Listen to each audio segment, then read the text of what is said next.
अवैध कत्तलीसाठी बांधून ठेवलेल्या गोवंशांची सुटका, एका आरोपीला ताब्यात घेऊन पुढील कारवाई सुरू।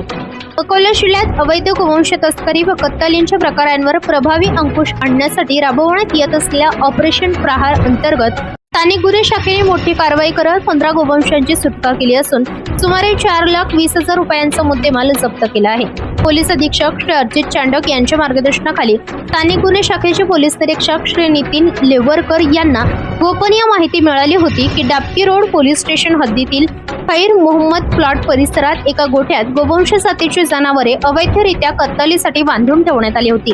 या माहितीच्या आधारे पोलीस निरीक्षक नितीन लेवरकर यांच्या पथकाने संबंधित ठिकाणी छापा टाकला। यावेळी गोठ्याचा मालक मोहम्मद अदनान शेख इरफान वय वर्ष 20 राहणार खैर मोहम्मद प्लॉट अकोला याला ताब्यात घेण्यात आले।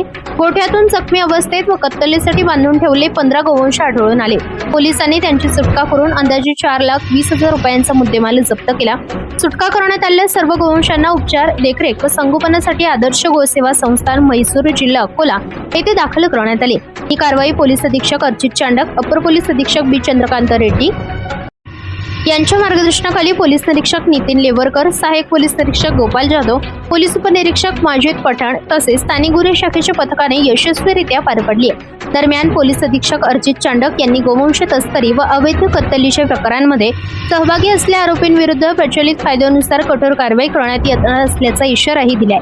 महाराष्ट्र न्यूज 1 साठी संपादक इस्माईल शेख, अकोला।